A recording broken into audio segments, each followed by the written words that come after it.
আজকে আপনাদের সাথে আছে আমি রেজওয়ান ফয়েজ। রাজনীতিতে এখন সবচেয়ে বেশি যেটির অভাব আমরা দেখছি সেটা হচ্ছে হয়তো বোঝাপড়ার অভাব। নানা বিষয়ে আপনি ঐক্যমত্যে কমিশন বলেন, সেটি আলোচনার পরে দেখা যাচ্ছে যে এতদিনের যে আলোচনা হলো সেখানে বোঝাপড়াটাই সবচেয়ে হয়তো কম হয়েছে। আমরা তাদের পরে যে আমরা দেখলাম আসলে জুলাই সনদ নিয়ে আমরা দেখছি বোঝাপড়ার অভাব, মানে অনৈক্য একটা দেখতে পাচ্ছি। সংস্কার নিয়ে অনৈক্য, সংস্কার নিয়ে কে কীভাবে করবে, কবে কী হবে, গণভোট নিয়ে একটা বোঝাপড়ার অভাব আমরা দেখতে পাচ্ছি, পিআর নিয়ে আমরা বোঝাপড়ার অভাব দেখতে পাচ্ছি। সব কিছু মিলিয়ে একটা বোঝাপড়ার অভাব। আমাদের আলোচনার বিষয়ও কিন্তু আজকে তাই, রাজনীতির বোঝাপড়া কী অবস্থা আছে এখন। আজকেও সারাদিনে যে আলোচনাগুলো আমরা দেখলাম সেখানে সবচেয়ে বেশি যে জিনিসটা অভাব আমরা দেখেছি সেই বোঝাপড়ার। এটি নিয়ে কথা বলবো। দুজন আলোচক আছেন আমাদের সঙ্গে, একটু পরিচিত হয়ে নিই। আমার সঙ্গে আছেন এম এ আজিজ, সিনিয়র সাংবাদিক, এবং আছেন অ্যাডভোকেট আবু হেনা রাজ্জাকি, তিনি রাজনৈতিক বিশ্লেষক। দুজনকে স্বাগত আমাদের অনুষ্ঠানে। এম এ আজিজ, আপনি নিশ্চয়ই খেয়াল করেছেন যে আমাদের একটি শিরোনাম যে চলমান রাজনৈতিক সংকট নিরসনে বিএনপিকে আলোচনার প্রস্তাব দিয়েছে জামায়াত ইসলাম। এটা আজকে একটি প্রেস কনফারেন্সে জামায়াত ইসলামের নায়েবে আমির মোহাম্মদ তাহির সাহেব এটি বলেছেন। তার আগে তিনি আজকে ডিপ্লোমা ইঞ্জিনিয়ারিং ইনস্টিটিউটে একটা প্রোগ্রামে তিনি একটি কথা বলেছেন। তিনি বলেছেন যে বিএনপির ভেতরে আবার ফ্যাসিস্ট হওয়ার একটা খায়েশ হচ্ছে বলে মনে হচ্ছে, যে কারণে ফ্যাসিজমের যে রাস্তা আমরা সংস্কারে বন্ধ করতে চেয়েছিলাম এগুলো ওনারা বন্ধ করতে দিচ্ছে না। আজকে ফখরুল ইসলাম আলমগীর আজকে রাতে একটা প্রোগ্রামে বলেছেন যে বিএনপি সংস্কার চায় না, এমন একটা অপবাদ তাকে দেওয়ার চেষ্টা হচ্ছে। সব কিছু মিলে আসলে অবস্থাটা কি? ধন্যবাদ আপনাকে, রাজ্জাকি বিভাগকে ধন্যবাদ। এনসিপি মাঝপথে আর একটা কথা বলছে যে বিএনপি সংস্কার করতে চায় না আর জামাত নির্বাচন পিছাতে চায়। এখন আবার দেখেন জামাত এত নর্তন কর্তন, আবার বিএনপির সাথে আলোচনায় বসতে চায়।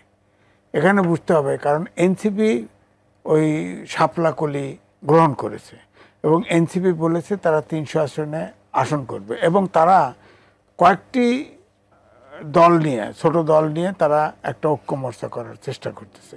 সেখানে এবি পার্টি আছে, সেখানে ভিপি নুরের পার্টি আছে, এইসব দলটল মিলে। এখন ইসলামিক আন্দোলন বাংলাদেশ ইসলামী রাজনীতির ভিত্তিতে কিন্তু জামাতের সাথে বিরাট দূরত্ব ছিল, সেটাও টলটলায়মান। জামাত এখন বেশি লাভ দিতে গিয়ে গাছ থেকে পড়ে যাওয়ার সম্ভাবনা, অর্থাৎ একা না হয়ে যায়, এখন আলোচনায় আসতেছে। অর্থাৎ আমাদের রাজনীতিটা হচ্ছে, আমার মনে হয় এই সপ্তাহে শেপ নিবে। এই কারণেই আমি বলছি যে জামাত আলোচনা মানে কি? আলোচনা মানে তারা, এনসিপি বলছে উচ্চকক্ষে পিআর সিস্টেম আলোচনায় ছিল, জামাত হুট করে নিম্নকক্ষ পর্যন্ত চাইল। এটা তো জটিলতা তৈরি করছে, এটা উদাহরণটা দিছে। তো এটা তো নিম্নকক্ষের এই বিষয়টা তো ঐক্যমত কমিশনে আলোচনাই হয় নাই। সবাই আলোচনা করছে উচ্চকক্ষ, অর্থাৎ নিম্নকক্ষেও তাদের সিট বেশি সংখ্যক পাওয়ার একটা আকাঙ্ক্ষা ছিল, উচ্চকক্ষে তো আকাঙ্ক্ষা ছিলই। তো সুতরাং জামাত, আমি তো মনে হয় যে জামাতই এই আলোচনার পথে বেশি সংকট তৈরি করেছে। ঐক্যমত কমিশনে আলোচনা হচ্ছে, আলোচনার মাঝখানে গিয়ে রাজপথে নেমে গেছে। হ্যাঁ, আবার দেখেন এখন তারা রাজপথে প্রোগ্রাম দিয়ে আছে। তো বিএনপি যে জিনিসটা করছে যে, হ্যাঁ বিএনপি ধরেন যখন সরকার 5ই আগস্টের পরে বিএনপি কিন্তু 7 তারিখে 3 মাসের সময় দিয়েছে, 3 মাসের ভিতরে নির্বাচন চাইছে। হ্যাঁ, এটা 8 তারিখে সরকার গঠন হয়েছে। সংবিধান যেহেতু সাংবিধানিক সরকার, তারা 3 মাসের প্রথম 3 মাসের যদি নির্বাচন চেয়ে স্টিক করতো, নির্বাচন যদি হইতো, তাহলে কিন্তু এই অভ্যুত্থানের শক্তির ভিতরে এতগুলো দোদুল্যমানতা সৃষ্টি হতো না, এত সমস্যাও তৈরি হতো না। তো বিএনপিও চাইছে কোনো মতে বায় একটা নির্বাচন নেওয়া যায়। আজকে তাহির সাহেব যেটা বলছেন যে এই যে সংস্কার প্রস্তাবে যে নোট অফ ডিসেন্টগুলো দিয়েছে বিএনপি, এটি আসলে বিএনপির মনে মনে একটা ফ্যাসিস্ট হওয়ার যে বাসনা সেটির একটা বহিঃপ্রকাশ। তখন আলোচনার সময় যখন নোট অফ ডিসেন্ট, জামাত গেছে কোথায়? উনি ঘুমাইছে নাকি? নোট অফ ডিসেন্ট দিছে, এটা তো সবার সামনেই দিছে। আর কি করে ভাবে যে 30টা দল বসছে, 30টা দলের নীতি আদর্শ আলাদা, এটাই তো অবৈজ্ঞানিক। সব দলকে একটা ইস্যুতে একমত হবে কি করে? তাহলে তো দল একটা হয়ে যায়। এটা কি সম্ভব নাকি? তাহলে তো বলেন বাম দলগুলো আছে সেটা কি জামাতের সাথে এক হবে? বিএনপির সাথে এক হবে? বিএনপি জামাতের সাথে এক হবে? আগে ছিল 20 দলের সাথে, হলো নির্বাচনী জোট। হ্যাঁ, কারণ জামাতকে আওয়ামী লীগকে কাবু করতে হলে জামাতের ভোটগুলো দরকার ছিল এরকম। তো এখন তো সেই অবস্থা, জামাত তো নিজেই প্রথম থেকেই শুনছি ইসলামিক দলগুলো নিয়ে সরকার গঠন করবে, একলা চলনীতিতে চলছে। আমার কথা হচ্ছে ঐক্যমত কমিশনে যাই আলোচনা করুক, ভুল করুক সত্য করুক, যেটা সংবিধানের সাথে সাংঘর্ষিক, বিএনপি সেখানেই নোট অফ ডিসেন্ট দিছে। তো আপনি তো উপস্থিত ছিলেন, নোট অফ ডিসেন্ট কনভিন্স করতে পারেন নাই কেন? তার মানে নোট অফ ডিসেন্ট যৌক্তিক, বিএনপি কথা বলছে। এখন আপনি যখন জুলাই সনদ খসড়া তৈরি করলেন, সবগুলোকে প্রিন্টেড কপি দিয়েছেন, ওখানে আপত্তি, নোট অফ ডিসেন্টের আপত্তিগুলো আছে। জুলাই সনদ যেটা আপনার প্রধান উপদেষ্টা দিয়ে আদেশ জারি করবেন, ওটার ভিতরে ওটা নাই, কেমনে হলো? আসছি আপনার কাছে অ্যাডভোকেট আবু হেনা রাজাক, আপনার কাছে এই কথার লড়াই নিয়ে যদি কথা আরেকটি একটু মন্তব্য জানতে চাইব। আজকে বিএনপির স্থায়ী কমিটির সদস্য গয়েশ্বর চন্দ্র রায় তিনি বলেছেন যে বিএনপি যদি মাঠে নামে সরকার টিকবে না, সেটা নিয়ে সন্দেহ, টিকবে কিনা সেটা নিয়ে সন্দেহ। আমরা শান্তিপূর্ণ স্থিতিশীল পরিবেশ রাখতে চাই। এই যে হঠাৎ করে মাঠে নামার হুমকি, সরকার ফেলে দেওয়ার হুমকি বিএনপি নেতারা দিচ্ছেন, মানে প্রেক্ষাপটটা কি সেরকম চলে এলো নাকি? ধন্যবাদ আপনাকে এবং আমার একটু বড় ভাই সহ আলোচক আর এটিএন নিউজের দর্শক শ্রোতা সবাইকে। এটা তো আপনি এই প্রশ্ন করেন, জবাব তো আমি দিবই। পাশাপাশি আজিজ ভাই কিছু কথা বলছেন, অনেক বিনয়ের সাথে হয়তো ওনার সাথে কোথাও একমত হব, কোথাও দ্বিমত হব, হতেই পারি। এক নম্বর হলো যে আলোচনাটা হচ্ছে যে উচ্চ কক্ষ আর নিম্ন কক্ষ যে বিষয়গুলো, এই আলোচনাগুলো আমাদের কাছে এই মুহূর্তে অবান্তর। কেন অবান্তর? এই উচ্চকক্ষ নিম্নকক্ষ নিয়ে আলোচনা করার মানেই হচ্ছে জুলাই সনদের আইনি ভিত্তি দরকার। জুলাই সনদের আইনি ভিত্তি না করলে আপনি এই আলোচনা করে আমার লাভটা কি? এইটা হয় রাষ্ট্রপতির আদেশে একটা কিছু হতে হবে, দ্যাট ইজ সাংবিধানিক আদেশ, সেইটার ভিত্তিতে একটা আইনি ভিত্তি পেতে হবে, অথবা গণভোট।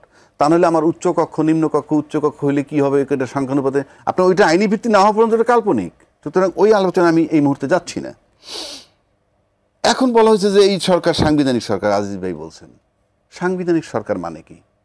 সংবিধানে আমার কথা থাকতে হবে। আমাদের সংবিধানে আছে কার কথা? নির্বাচিত প্রধানমন্ত্রীর কথা।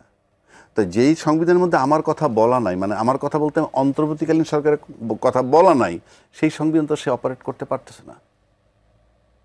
আপনি কিভাবে অপারেটটা করবেন? কিভাবে? আমার কথা তো এখানে বলা নাই, এই কোম্পানির এমডি হিসাবে আমার নাম নাই, তাহলে আমি এই কোম্পানিটা চালাবো কেমনে? Very simple. এবং সে হলো অন্তর্বর্তীকালীন সরকার, তাকে রাষ্ট্রপতি ওত দিছে অন্তর্বর্তীকালীন সরকার হিসাবে। অন্তর্বর্তীকালীন সরকার একটা, আর আমাদের যে সংবিধান যেটা আছে সেটা আর একটা। এটা হলো প্রধানমন্ত্রী শাসিত, যেখানে প্রধানমন্ত্রী থাকতে হবে, তাইলে পরে এই সংবিধানটা চলবে। আর অন্তর্বর্তীকালীন সরকার এর সাইড দিয়ে সে আর একটা সরকার চলছে। এবং সেটা কি? তাহলে তার সংবিধানটা কোনটা? তার সংবিধান তার মাথার মধ্যে, সে যেটা বলে সেটা সংবিধান। এই যে সংস্কার নিয়ে বসছে, এটা তার সংবিধানের মধ্যে সে চেষ্টা করছে। না হইলে না হবে, সেটা ভিন্ন কথা। আরেকটা কথা বলছে note of dissent. Yes, note of dissent দেওয়ার অধিকার আছে একটা মানুষের, যে কোনো রাজনৈতিক দল।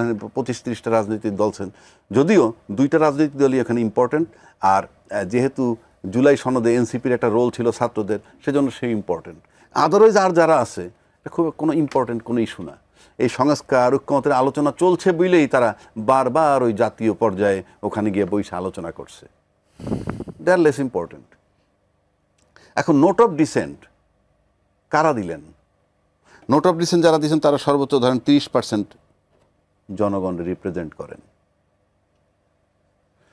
মাত্র 30% লোক যদি নোট অফ ডিসেন্ট দেন, কোনো অসুবিধা নেই, আপনি দিতে পারেন। কিন্তু আপনি যখন এটাকে গণভোটে নিতে যাবেন, গণভোটে তো এই নোট অফ ডিসেন্ট আপনি পাঠাইতে পারবেন না। কারণ 30% তাদের থাকে, 10% জামাতের থাকে, তারপরে আওয়ামী লীগ আউটস্টেড, তারা নাই। তারপরেও ভোট দিলে তো তাদের লোক ভোট দিবে, আমরা ঠেকাইতে পারবো না। তাহলে তারাও যদি ভোট দেয়, আওয়ামী লীগ আর জাতীয় পার্টির সাথে আরও 20% হয়, 60%, বাকি 40% লোকরে তো আপনি নোট অফ ডিসেন্ট সহ পাঠাইতে পারবেন না। বিকজ আমি তো নোট অফ ডিসেন্ট দিব না। সাধারণ জনগণ, দলবিহীন যারা লোক, তাদের কাছে পাঠাইতে হইলে আপনার ওইভাবে পাঠাইতে হবে। গণভোটে পাঠাইতে হইলে নোট অফ ডিসেন্ট প্লেন ওইভাবে পাঠাবেন যে জুলাই সনদের আইনি ভিত্তি হ্যাঁ বা না, চাও কি চাও না। সুতরাং গণভোট হবে কি হবে না তা আমি জানি না। আমার এখন সন্দেহ তৈরি হয়েছে যে গণভোট আদৌ হয় কি না, কারণ কেউ নিয়মে নাই, কেউ আইনে নাই, কেউ সংবিধানে নাই। আবার যারা বলতেছেন গণভোট আর নির্বাচন একই দিনে করবেন, কি হিসেবে করবেন? নির্বাচন করবেন কোন আইনে? ভাই যেটা বললেন সংবিধান মোতাবেক নির্বাচন 3 মাসের মধ্যে হওয়ার কথা, তারপরে কি বলা আছে যখন মন চায় তখন দিও? বাইর করেন সংবিধানটা, চ্যালেঞ্জ করলাম। আপনি যখন মন চায় তখন তো নির্বাচন দিতে পারবেন না।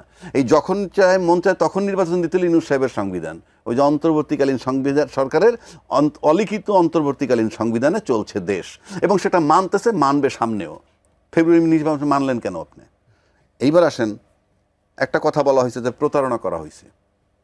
আমি ঘটনাচক্রে ওই দিন এখানে ছিলাম। আপনার যখন খসড়া যেটা হয়েছে সেটা তো আপনারা দেখছেন, দেখার পর ফাইনালি যখন আপনি স্বাক্ষর করতে গেলেন, 1.5-2 ঘন্টা মঞ্চে বসা আপনি। তো 1.5-2 ঘন্টা মঞ্চে যখন বসা, তখন স্বাক্ষর কিসে করলেন? স্বাক্ষর কিসে করলেন? আপনি তো রাষ্ট্র, এটা আপনাদের স্বাক্ষরটা করে আসলেন, সেখানে নোট অফ ডিসেন্টের বিষয়গুলো কি ছিল না?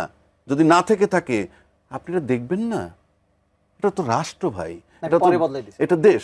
আর যদি পরে বদলায় থাকে ফাইন, আমি তাই ধরে নিলাম যে পরে বদলাইছে, তাহলে পিওর প্রতারণা। তাহলে যে সরকার আপনার সাথে পুরো এত বড় দেশের সামনে, এত 18 কোটি লোকের উপস্থিতিতে আপনার সাথে এই প্রতারণা করতে পারে, নির্বাচনে সে প্রতারণা করবে না তার গ্যারান্টি কি?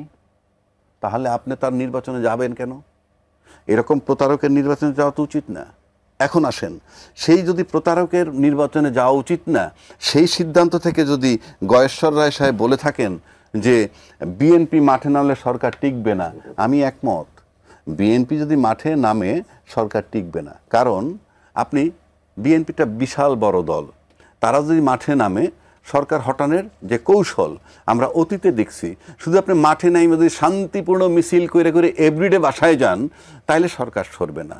যেটা করতে হবে তাইলে সেই আমরা যখন 193 দিনের হরতাল দেখছি, তখন যে জ্বালা উপরাও, সেটা এইরকম যদি করে সরকার চলে যেতে বাধ্য হবে। বিকজ এই সরকার কোনো রাজনীতির সরকার নাই, আমি মনে করি তার এত ঠেকা নাই। হি ট্রাইড হিজ বেস্ট, যদি ব্যর্থ হন তাহলে কিছু করার নাই। এখন প্রশ্নটা অন্য জায়গায়, যদি কোনো কারণে তারা মাঠে নামে, কথাটা খুব সূক্ষ্মভাবে বলছি, যদি মাঠে নামে এবং ইউনূস সরকার চলে যায়, নো ডাউট অ্যাবাউট ইট যে কোনো রাজনৈতিক দল ক্ষমতা পাবে না, তৃতীয় ব্যক্তি ক্ষমতা পাবে। আর তৃতীয় ব্যক্তি যদি ক্ষমতা পায়, তাহলে যে শক্তি ইউনূস সাহেবের রিমুভালটা খুব জরুরি ভিত্তিতে চাইছে, তারা সেটা পেয়ে গেল। কিন্তু যারা নির্বাচন করে ক্ষমতায় যাবে, তারা যদি নির্বাচনটা না পায়, তৃতীয় ব্যক্তি যদি ক্ষমতায় আসে, আবার হয়তো 2 বছর পিছিয়ে যেতে পারে। আমি একটু এই বিষয়ে একটু জানতে চাই। আজকে যে কথাগুলি বললে উত্তর দেবেন। শোনেন, বিষয়টা হলো আমাদের বাংলাদেশের রেফারেন্স আছে। আপনার 26শে মার্চ ক্র্যাকডাউন হলো, এরপরে আপনার 10 এপ্রিল পর্যন্ত এদেশের সরকার ছিল না। 10 এপ্রিল যখন অস্থায়ী সরকার হলো, তখন কিন্তু ওই সনদ একটা তৈরি করলো। সেই সনদ 72 সালে 16ই ডিসেম্বর স্বাধীনতা দিবসে 72 সালে সংবিধানের আপনার 100 সম্ভবত 32 অনুচ্ছেদে এটা যুক্ত হলো, এবং এটা আর চেঞ্জ করার ক্ষমতা নেই। এই সরকার সেখানেও হাত দিছে, বুঝলেন, মানে সংস্কারের নামে সেখানেও হাত দিছে। তো তাহলে ওই দেশের মুক্তিযুদ্ধে হাত দিছে না?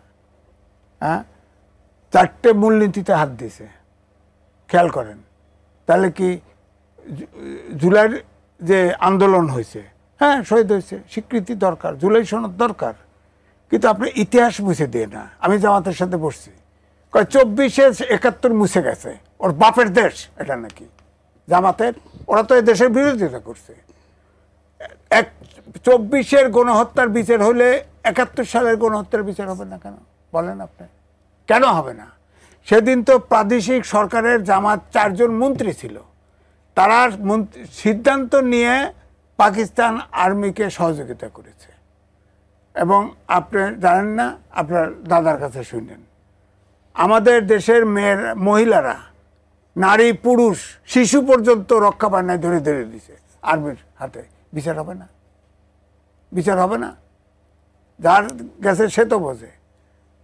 লাখ লাখ লোক মেরে ফেলছে, সম্পদ নষ্ট, ইন্ডিয়ান আর্মি লুট করে নিছে সব অস্ত্র সম্পদ, আপনি দায় নেবেন না? এবং যখন পাকিস্তানি সোলজার রেস করছে, করে আত্মসমর্পণ করে, সেখানে বলছে যে তারা এবং তাদের সহযোগী ইংরেজি ভাষা বলছে তারা সহ আত্মসমর্পণ করলাম, অর্থাৎ রাজাকার, আলবদর, আলশাম সব শান্তি বাহিনী সব আত্মসমর্পণ করলো। অর্থাৎ ওইটা ছিল আর্মির, পাকিস্তান আর্মির কোলাবোরেটর। সোজা কথা, তাদের বিচার হবে না কেন? বিচার হবে, যতদিন বিচার থাকবে। ৭১-এর ২৪-এর গণহত্যার যদি বিচার হয়, ৭১-এর যদি এখন না হয়, এটাও কিন্তু আওয়াজ উঠবে, এটাও আওয়াজ উঠবে। তারা তো এখন বলছে যে মনে কষ্ট দিয়ে থাকলে বা অন্য কোনোভাবে জামাত ইসলাম কোনো কষ্ট আরে দিলে তাদের ভাই, তাদের এটা ক্ষমা বলছে চাচ্ছে। ৪৭ সাল থেকে ২০২৪-এর এত মিনিট এত সেকেন্ড পর্যন্ত কোনো কারো যদি মনে কষ্ট দিয়ে থাকি, ১০০টা কাজ করলে একটা ভুল হতেই পারে, তাতে মনে কষ্ট দিয়ে থাকলে আমরা নিঃশর্ত ক্ষমা চাই। এটা কেমন ক্ষমা চাওয়া হলো? ১। ২ নম্বর হলো, আপনার এখন যদি আমি গুলি করে মারি ফেলি, আপনার পরিবার ছাড়বে আমাকে? আপনার গণহত্যার মাপ কিসের? গণহত্যার মাপ কিসের? উনি তো সিনিয়র অ্যাডভোকেট, ফৌজদারি অপরাধের কিসের মাপ? এত রাখছিল প্রেসিডেন্ট, এবারে সংস্কারে এটা কমায় দিছে, তাই না? এখন প্রেসিডেন্ট তো সব মাফ করে দিতে পারে জেলখানায়, এখনো আইন তো হয় নাই, তাই বলে কি প্রেসিডেন্ট সব জেলখানা ফাঁকা করে দেয়? দেয় না তো। তো এই জন্য আমি বলছি ১। ২ হলো, ধরেন আমি বলেছি এটা সাংবিধানিক সরকার, এখন উনি এটার ইয়ে করছে, প্রকাশ করে যে এটা অন্তর্বর্তীকালীন সরকার, সংবিধানে নাই। কিন্তু এই সংবিধান সমুন্নত রাখার জন্য এই প্রেসিডেন্টের কাছে এই সরকার ওত নিয়েছে। ১০৬ অনুচ্ছেদ অনুযায়ী অন্তর্বর্তীকালীন সরকার ডক্টরিন অফ নেসেসিটি এটা কাজ চালাইতে পারবে, তাদের এখতিয়ার দিছে। বুঝলেন কথা? তাহলে এটা সংবিধান সমুন্নত রাখার কথা বলছে, ওত নিছে তো। তাহলে এটা সাংবিধানিক সরকার হলো না? প্রেস সেক্রেটারি বলছে সাংবিধানিক সরকার, সুতরাং যতদিন খুশি থাকতে পারে। আরে সাংবিধানিক সরকার হলেই তো ৩ মাসে নির্বাচন দিবেন, দেন নাই কা? রাজনৈতিক দল যেমন ভুল করছে, হেরাও তো ভুল করছে, তাহলে তো ফাঁসে পড়বে। আপনি সাংবিধানিক সরকার ৩ মাসে নির্বাচন দিলেন না কেন? ইউনিট সরকার তখন পাশ দিয়ে হাঁটে, হারা জীবন থাকেন, 5 বছর থাকেন, এগুলা মজা পাইছেন। এখন তো দেশ চালাইতে পারেন না, এখন তো দেশ চালাইতে পারতেন না। আপনি বলেন, এখন জিডিপি গ্রোথ 3.3 করে চলে আইছে, সামনের বছর দুর্ভিক্ষ হবে তো। খালি তো আপনার বিনিয়োগ নাই, ইনভেস্টমেন্ট নাই, ব্যবসা নাই, আপনার রিজার্ভ বাড়ছে, তাতে কি হয়েছে? টাকা জমা রয়েছে, ডলার জমা রয়েছে। হ্যাঁ, তো এখন আমার কথা হলো গণভোট। গণভোট তো সংবিধানে নাই,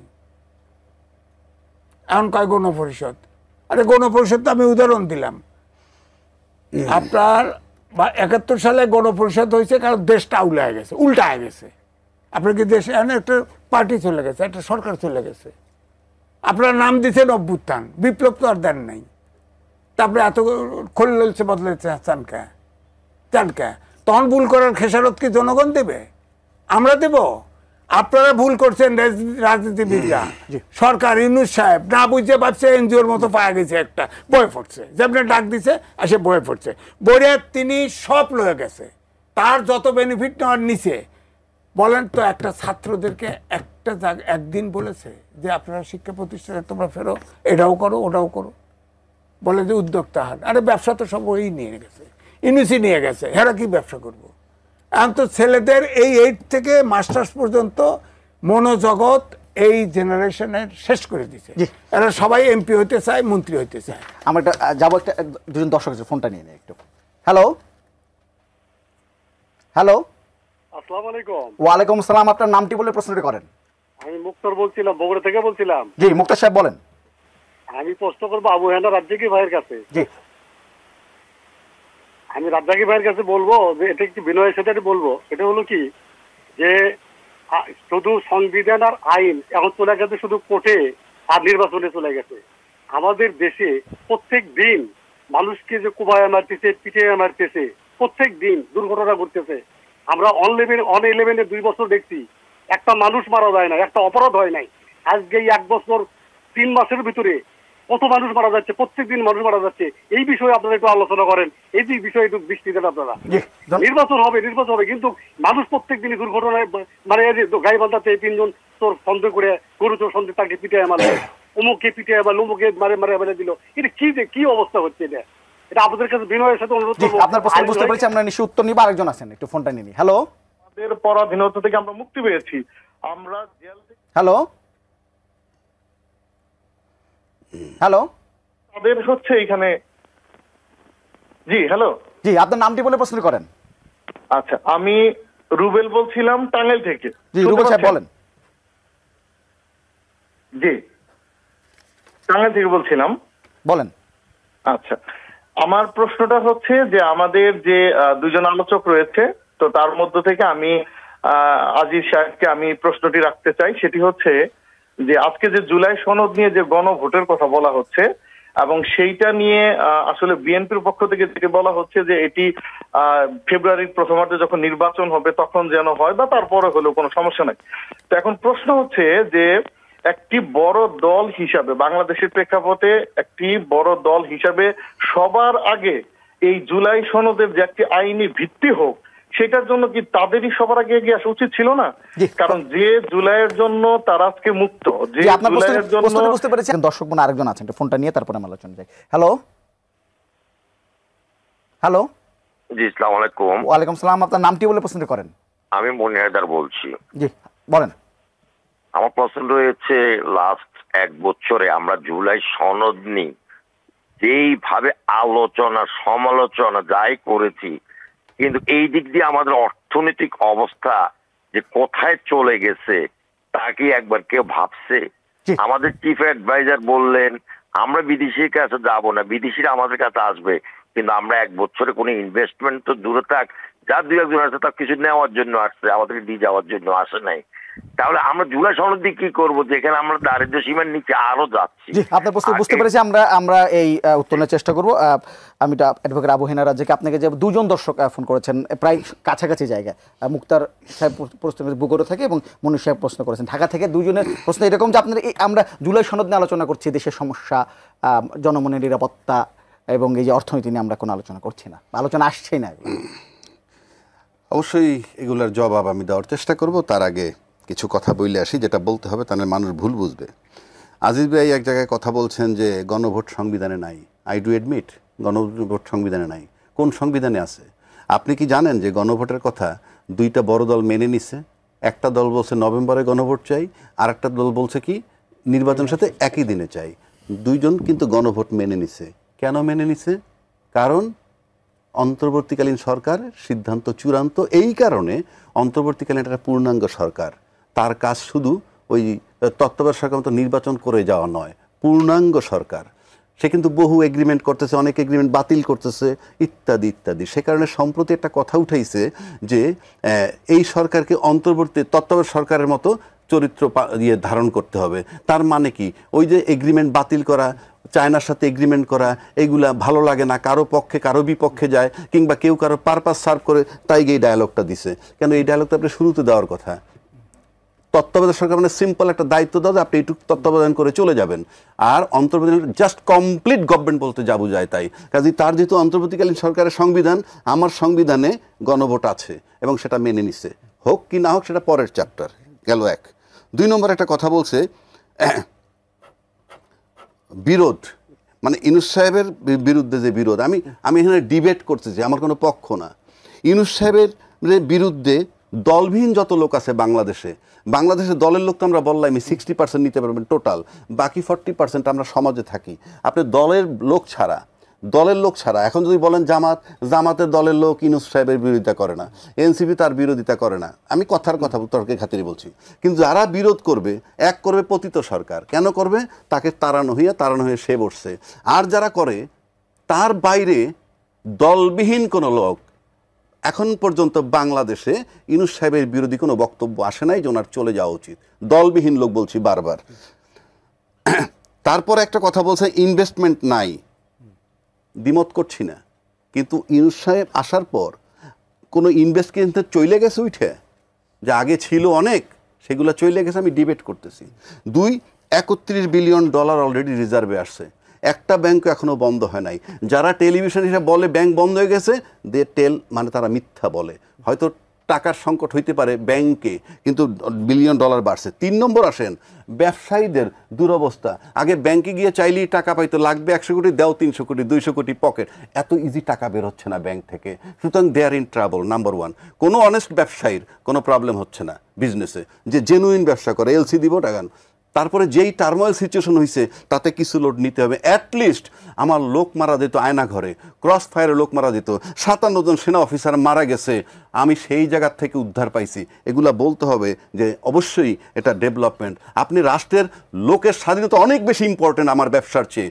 ব্যবসা যারা কর্পোরেট করে হাতে গোনা লিমিটেড, এই কর্পোরেটরা টাকা লুট করে, সেগুলো দিয়ে যা রাজনীতিবিদরা এনজয় করে। রাজনীতিবিদদের কাছে যে প্রফিট ফান্ডটা আসে কোত্থেকে? লুটেরা বাহিনীর টাকা। জেনুইন পায়ের নখ থেকে মাথার চুল পর্যন্ত যাদের ঘাম দিয়ে টাকা রোজগার, তাদের টাকা আসে না, ওই রকম লুটেরা বাহিনীর টাকা সেটা যায়। এখন আপনার আর একটা কথা বলি, এক ভাই যে প্রশ্ন করছেন আমাকে যে 111-এর সময়, 111-এর সময় সেই প্রশ্নটা করছেন মোক্তার সাহেব বগুড়া থেকে, যে 111-এর সময় সাংঘাতিকভাবে ল অ্যান্ড অর্ডার পক্ষে ছিল, এটা শিওর, আমি অ্যাডমিট করি। এই কথাটাই আমি তাকে বুঝাইতে চাই, আশা করি উনি বুঝবেন। 111-এর সময় সরকার প্রধান কে ছিলেন? ফখরুদ্দিন। আর আজকে সরকার প্রধানকে ইউনূস সাহেব।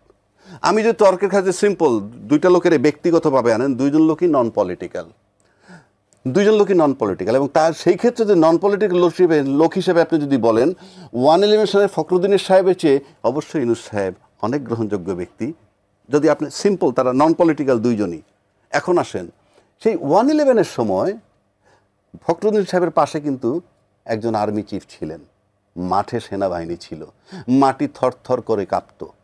আবার আজকে ইউনূস সাহেবের পাশেও ম্যাজিস্ট্রেসি পাওয়ার নিয়ে মাঠে আর্মি আছে, পাশে সেনাবাহিনীর প্রধান আছেন, মাটি থরথরায় কাঁপছে না কেন? রোলটা কি তাহলে আর্মির নাকি রোলটা ইউনূস সাহেবের? ফখরুদ্দিনের সময় রোলটা কি ফখরুদ্দিন সাহেবের নাকি আর্মির? সেটা আপনি বিবেচনায় নিতে হবে। This government is non cooperated by the administration from day 1। কারণ আমরা এমন কথাও শুনেছি, দায়িত্বশীল ব্যক্তিরা বলছেন আমি বাধ্য হয়ে মেনে নিয়েছি। আপনি যখন একটা জিনিস বাধ্য হয়ে মেনে নেবেন, তার মানে তাকে অ্যাকসেপ্ট করেননি। এগুলাকে মাথায় রাখতে হবে যে কেন এই ঘটনাগুলো ঘটছে। নন কোঅপারেশন যাকে বলে, আমি মনে করি যে আমার ভাই বোধহয় এই বিষয়টা বুঝবেন। একজন দর্শক আপনাকে ফোন করেছিলেন, রুবেল টাঙ্গাইল থেকে ফোন করে বলেছিলেন যে বিএনপি একটা বড় দল, এবং বড় দল হিসেবে বিএনপির উচিত ছিল যে এই জুলাই সনদের আইনি ভিত্তিটা তাদেরই দাবি করা উচিত ছিল। এখন প্রশ্ন আমার ভিন্ন, বিএনপি কেন করছে সেটা আমি জানি না। আমি তো বলি জুলাই সনদের আইনি ভিত্তি দিবে কি করে? এখন আইনি ভিত্তি দিবে তো সংসদে যান, ঐক্যমত কমিশনে একমত হইতেন, এই একমত অবস্থা গণপরিষদ তো দরকারই নাই।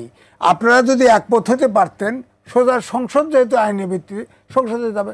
বিএনপি তো ওখানে স্বাক্ষর করেছে, নট অফ ডিসেন্ট বাদ দিয়ে ফাইনালটা করে দিছে, বেজার লাগাইছে তো ঐক্যমত্য কমিশন।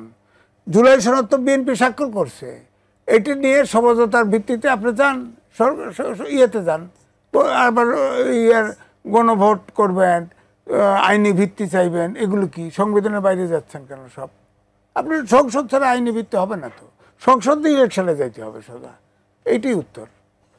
আর এই যে রাজনৈতিক যে এখন আমরা দেখতে পাচ্ছি, আমি একটু বলি, সরকার একজন বলেছেন এবি পার্টির মঞ্জুর সাহেব বলেছেন যে এই সরকার যখন যে দিকে আছে সেই দিকে হেলে পড়ছে, কখনো বিএনপির দিকে হেলে পড়ছে, আবার যখন জামাত চাপ দিচ্ছে তখন জামাতের দিকে হেলে পড়ছে। তিনি বলছেন যে সরকারের উচিত এখন শক্ত একটা অবস্থানে আসা। না, হেলে পড়ছে এটা বোঝা মুশকিল, তবে হেলে কখনো কখনো মনে হয়। তবে সরকারের যে নিজস্ব গতি সেটা সে রক্ষা করছে। যে প্রথম দিকে ইউনূস সরকার চাইছে যতদিন ক্ষমতায় থাকা যায়, কিন্তু এখন দেশ যেহেতু চালাতে পারতেছে না, দেশের অর্থনীতি খারাপ।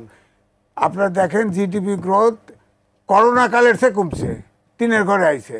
দেশ সামনের বছরে এইভাবে ইউনূস থাকলে তো সামনের বছরে দুর্ভিক্ষ হবে, তো 74 সালের দুর্ভিক্ষ হয়ে লাখ লাখ লোক মারা যাবে তো একটাতেই শেষ। অন্য কথা ব্যবসা নাই, বিনিয়োগ নাই। অনেক ডোল টাপক করে একটা বিনিয়োগ সেমিনার করলো না, 3100 কোটি টাকার ইয়ে পাইছিল, আশ্বাস পেয়েছিল, একটা টাকাও তো আসে। এখন কি তারা কোনো মতে নির্বাচন দিয়ে সরে যেতে চাচ্ছে? না, সরে যেতে চাচ্ছে না। নির্বাচন অনেক বেশি সময় হয়ে গেছে। দেশ যেহেতু চলছে না, সরকারের পক্ষ থেকে নির্বাচন দেওয়ার ইচ্ছা আছে, বোঝা যায়। কিন্তু ইউনূসকে অনেকেই বিশ্বাস করতে পারে, আমি বিশ্বাস করতে পারি। আচ্ছা ঠিক আছে। কারণ ইউনূস সাহেব ওই যে মাঝখানে বসে ছোটখাটো না, বড় ধরনের হামলা আসবে নির্বাচনকে বাধাগ্রস্ত করতে, তখন আমার মনে হয় যে ক্ষেত্র তৈরি করতেছে আরো থাকা যায় কিনা। তাই এও তো হইতে পারে, আবার এও হইতে পারে যে না, আঘাত আসবে, তোমরা রেডি থাকো। আচ্ছা ঠিক আছে। আমরা সবাই মিলে প্রতিহত করবো। আজিজ সাহেব ইউনূস সাহেবকে বিশ্বাস করতে পারছেন না নির্বাচন দিয়ে? এটা না করতে পারার কথা, কারণ হলো আমরা জন্মের পর থেকে অর্থাৎ 53 বছর ধরে শুনতেছি রাজনীতিতে শেষ কথা বলতে কিছু নাই, কাজে বিশ্বাস না করাটাই যৌক্তিক। কাজে ইউনূস সাহেবকে যদি আমি বিশ্বাস না করি, ইউনূস সাহেবও কারো বিশ্বাস করবে না, এক রাজনীতিতে আর রাজনীতিকে বিশ্বাস করবে না, এইটাই স্বাভাবিক, এটা যৌক্তিক। রাজনৈতিক দল একে অপরকে বিশ্বাস করবে, সেই ট্রেন্ড আমাদের এখনো গইরা ওঠে নাই, কোনো অপরাধ নয়। আর একটা কথা বলছি, জুলাই চেতনা সম্পর্কে যে কথাটা বললো ভাই, একটু জবাবটা ভদ্রলোক আমার কাছ থেকে একটু ক্লিয়ার হইতে পারে। জুলাই আন্দোলনের মাধ্যমে যারা অভ্যুত্থান ঘটিয়েছে, কথাটা বুঝলেন, জুলাই আন্দোলনের মাধ্যমে যারা অভ্যুত্থান ঘটিয়েছে তারাই দাবি করছে জুলাই সনদের, এবং এটাই স্বাভাবিক। এখন প্রশ্ন হচ্ছে জুলাই আন্দোলন কে করেছে? আমরা সবাই কিন্তু জুলাই আন্দোলন করছি, এতে কোনো সন্দেহ নাই, আমরা তো দাবি করি। এখন প্রশ্ন হচ্ছে এইটা কে দিবে সার্টিফিকেট যে আমরা করছি বা আমি করছি? কে? এটা একটা মাত্র ব্যক্তি হলো শেখ হাসিনা নিজে। কারণ শেখ হাসিনা মারা যাননি, উনি জীবিত আছেন। উনি যখন ক্ষমতায় ছিলেন, এই আন্দোলন যখন চলাকালীন সমস্ত প্রশাসন তার হাতে, টাইম টু টাইম সেই গোয়েন্দা মেসেজ পাইছে, কি হচ্ছে না হচ্ছে, কারা করছে, সেই মেসেজ কিন্তু সে টাইম টু টাইম পেয়েছে। পাওয়ার পর একটা পর্যায়ে তাকে চলে যেতে হয়েছে। একমাত্র সেই বলতে পারবে যে জুলাই আন্দোলনের অগ্রণী ভূমিকা কারা পালন করেছে, এবং যারা পালন করেছে সেটা হাসিনা বলতে পারবে এক। আর এদিকে যারা জুলাই সনদ নিয়ে চিন্তিত বা অস্থির, হ্যাঁ, আর অন্য কেউ নাই। ইভেন হাসিনা অনেক কথা বলতেছে, তাতে ছাত্রদের বিরুদ্ধে, ইউনূসের বিরুদ্ধে যা কিছু বলছে, অন্য কোনো বড় দলের বিরুদ্ধে তেমন কিছু বলেনি। তাহলে আপনি অস্পষ্টভাবে হইল কিছু জিনিস পরিষ্কার যে জুলাইয়ের দাবিদার কারা, এবং সেটা হাসিনা হইল সবচেয়ে বেস্ট পারসন বলার জন্যে। তো তার অ্যাকশনে মনে হইতেছে সে যাদেরকে দাবি করতেছে তার ভিতরে যারা আগ্রহ করে আসা উচিত ছিল বড় দলের কথা বলতে, তাদের কথা বলেনি। সুতরাং এইটুক দিয়ে আপনি বুঝতে পারি আমরা যে কাদেরকে ধারণা করছে। আরেকটা কথা বলছে ভাই জামাতের বিরুদ্ধে বলে, আমি জামাতের বিরুদ্ধে, জামাতের রাজনীতি আমি একেবারেই পছন্দ করি না। বাট আপনি যেহেতু জুলাইয়ের বিচার গণহত্যার বিচার করলে 71 সালে গণহত্যার বিচার করতে হবে। এই দেশে কিন্তু 71 সালে গণহত্যার বিচার হয়েছে, শেখ হাসিনাই করেছে আন্তর্জাতিক নিয়মে। আপনি কতটুকু করতে পারছেন কি পারেন নাই, এটার দায়িত্ব আমাদের নয়। আপনি 16 বছর ক্ষমতায় ছিলেন, সুতরাং আপনি করেছেন যতটুকুই পারেন, করেছেন। যদি বাকি থেকে থাকে ক্রিমিনাল কেস, এইভাবে হয় না, কমপ্লিট করতে হবে। আরেকটা কথা বলি আমি, অবশ্যই জামাত স্বাধীনতা বিরোধী শক্তি বলে পরিচিত, এবং আমি পত্রিকান্তরে যা পেয়েছি এ পর্যন্ত, আজকে পর্যন্ত, তাকে সমর্থন করার কিছু নাই। কিন্তু যে রাজনৈতিক দলগুলো দেশের গর্ব অহংকার করে বলতেছে স্বাধীনতার পক্ষ শক্তি চেতনা বিক্রি করে শেষ পর্যন্ত পালাইছে, এরশাদের বিরুদ্ধে 3 দলীয় জোটের আন্দোলন হয়, সেখানে জামাত ওয়াজ ইনক্লুডেড। কেউ কেউ বলেন জামাত গায়ে পড়ে গে, মানে জামাত তো যাবেই, আপনি ডাকছেন কেন স্বাধীনতা বিরোধী শক্তিকে? তাহলে যে এরশাদকে সরাইছেন সেও কি স্বাধীনতা বিরোধী শক্তি ছিল? অথচ স্বাধীনতা বিরোধী শক্তিকে সাথে নিয়ে আপনি আন্দোলনকে তাকে সরাইছেন, গেল এক। আবার এই স্বাধীনতা বিরোধী শক্তিকে নিয়ে আপনারা ক্ষমতায় নিয়ে মন্ত্রী পর্যন্ত বানাইছেন। ভাই এটা তো রাজনীতি, তামাশা না। যে ঘটনা ঘটায় ফেলছেন আপনি, কিভাবে মুছবেন আপনি? এত সহজ না তো রাজনীতি। নিউ জেনারেশন কিন্তু they are very sharp, I am telling you, এত সহজ যাবে না। Nothing will go unchallenged. জি, আপনাদের দুজনকে ধন্যবাদ আমাদের সাথে যুক্ত হওয়ার জন্য।